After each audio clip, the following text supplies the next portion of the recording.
আজি আম আদমি পাৰ্টি অসমৰ শিৱসাগৰ জিলাৰ যি নিৰ্বাচনী কাৰ্যালয় মুখ্য কাৰ্যালয় আজি আমি উন্মোচন কৰিবলৈ আহিছোঁ আৰু ইতিমধ্যে উন্মোচন হৈছে। আমি শিৱসাগৰ জিলাৰ এই শিৱসাগৰ যি সমষ্টি এই সমষ্টিৰ পৰা প্ৰতিনিধিত্ব আগবঢ়াবলৈ আমি আমাৰ মাজত থকা শ্ৰী তপন গগৈদেৱক আমি আগবঢ়াই দিছোঁ আৰু আমি আশা ৰাখিছোঁ অসমৰ ৰাইজে যিহেতু বুজি পাইছে কি হৈ আছে অসমত এতিয়া বৰ্তমান, আৰু এই ক্ষেত্ৰত আমাৰ যিটো আদৰ্শগত যিটো ৰাজনীতি সেই আদৰ্শগত ৰাজনীতিটোৰ আগত লৈ পেলাই আমি আম আদমি পাৰ্টি কৰিছোঁ।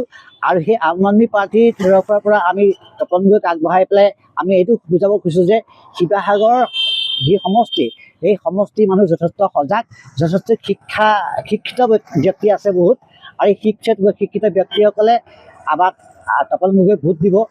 আৰু যিসকল মানুহ আছে যথেষ্ট দুখীয়া মানুহ আছে যিখিনি ইতিমধ্যে বহুত মানুহ মানে যদিও কিছুমান সা সুবিধা চৰকাৰৰ পৰা পাই আছে, এইবিলাক একদম খন্তেকৰ কাৰণে পাই আছে, একদম খন্তেকৰ কাৰণে পাই আছে।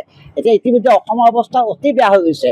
অসমত এতিয়া খাজনা যিটো খাজনা বুলি কয় বাতি খাজনা 1000% বৃদ্ধি কৰিছে। আপোনালোকে চিন্তা কৰক, এজন মানুহে যদি 200 টকা বা 300 টকা খাজনা বছৰেকত দি আছে, সেইটো 1000% হ'লে কিমান বা 2000-3000 টকা হ'ব। এজন মানুহে 500 টকা দিছে, সেই 500 টকা ব্যক্তি যদি 5000 টকা যেতিয়া খাজনা দিবলগীয়া হ'ব, সেই 1250 টকা এই অৰুণোদয় আঁচনি দিয়া কি অৰ্থ থাকিব, বা অন্যান্য যিখিনি আঁচনি দিছে আঁচনি কি অৰ্থ থাকিব। ইতিমধ্যে যোৱাকালিৰ পৰা গেছৰ দাম 60 টকা বাঢ়ি গৈছে, আপুনি ঘৰুৱা গেছৰ দাম বাঢ়ি গৈছে, আপোনালোকে গম পাইছে। আৰু গোটেই বস্তুটো চিষ্টেমটো গেলাই পেলোৱা হৈছে। এই যিটো অৱস্থা বৰ্তমান অসমত হৈ আছে সেই অৱস্থাটো মাত্ৰ খন্তেকৰ কাৰণে জয়জন্ম দেখুৱাইছে হয়। এটা ফুলজাৰি মাৰি আছে তেওঁলোকে, কথা ফুলজাৰি মাৰি আছে তেওঁলোকে, দেখুৱাই আছে জাক জমকতা দেখুৱাই আছে তেওঁলোকে, বহুত কি দেখুৱাই আছে। আচলতে নতুন প্ৰজন্মৰ কাৰণে আমি অসমখন কেনেকুৱা অৱস্থাত দি থৈ যাম, সেইকাৰণে আমি আশাবাদী যে আমাৰ নতুন প্ৰজন্মই আম আদমি পাৰ্টিক যথেষ্ট গুৰুত্ব দিয়ে।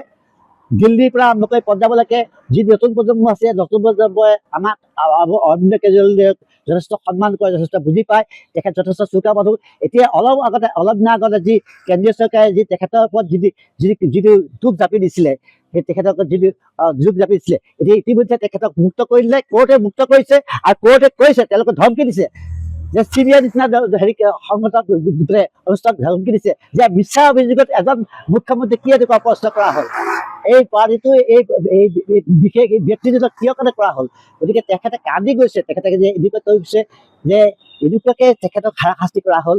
যে আম আদমি পাৰ্টি অৱস্থাটো CBI-টো দেখুওৱা হ'ল যে আম আদমি পাৰ্টি এটা বেয়া দল, কিন্তু আচলতে একেবাৰে দুৰ্নীতিমুক্ত, দুৰ্নীতি এগেইনষ্টত থকা আম আদমি পাৰ্টিৰ দল। আৰু আম আদমি পাৰ্টিৰ যি আশা আছে, যি কাৰ্যপন্থা আছে, আপোনালোকে যে দিল্লীত দেখিছে, দিল্লীৰ শিক্ষা ব্যৱস্থা দেখিছে, আপুনি শিক্ষা ব্যৱস্থা কি কৰি দিলে, আৰু যি স্বাস্থ্য ব্যৱস্থা দেখিছে। আৰু এতিয়া বৰ্তমান আপুনি প্ৰত্যেকখন গাড়ী এতিয়া ভাড়া বাঢ়ি গৈছে টোল গেটৰ কাৰণে। সেই আপোনালোকে চাওক, পঞ্জাৱত আমাৰ যি ভগৱান সিং মান আমাৰ মুখ্যমন্ত্ৰী আছে, তেখেতে ইতিমধ্যে 17খন টোল গেট বন্ধ কৰি দিছে। 19খন টোল গেট বন্ধ কৰি দিছে। সেই টোল গেটখন বন্ধ কৰি তেখেতে কৈছে যে আমি যিহেতু ৰোড টেক্স দিছোঁ, ৰোড টেক্স দিয়াৰ পিছত কিহত টোল টেক্স, গতিকে টেক্সৰ ওপৰত টেক্স লৈ থাকিব, তাৰপিছত আকৌ অনুদান দি থাকিব। ইতিমধ্যে 2 লাখ কোটি টকা ধাৰ হ'ল অসম চৰকাৰৰ। আজি জন্ম হয় এজন ব্যক্তি, আজি যেতিয়া এটা সন্তান কাৰোবাৰ জন্ম হৈছে, তাৰ মূৰত 48,000 টকা ধাৰ লাগি আহিছে। গতিকে এই চিষ্টেমটো আপোনালোকে বুজি পাইছে নাই? এই এটা সময়ত এনেকুৱা হ'বগে যিটো দেউলীয়া মাৰি দিব, ভাৰতবৰ্ষখন যিটো দেউলীয়া মাৰি দিব, যেতিয়া অৰ্থনৈতিক অৱস্থা যেতিয়া জোৰলা হৈ পৰিব, তেতিয়া তেওঁলোকে পলাই দিব, তেতিয়া তেওঁলোকে ভাৰত পোৱা পলাই দিব। এইটো ঠিক কথা। কিন্তু আমাৰ অৰবিন্দ কেজৰিৱালৰ দৰে এই যি আম আদমি পাৰ্টি, সেই আম আদমি পাৰ্টিয়ে আমি এটা বেলেগ ধৰণৰ চিন্তা কৰি আছোঁ। আমি শিক্ষা, স্বাস্থ্য এই ক্ষেত্ৰত যথেষ্ট আমি গুৰুত্ব দি আছোঁ। যিকোনো খবৰৰ বাবে যোগাযোগ কৰক আমাৰ এই নম্বৰত 9181 307 221।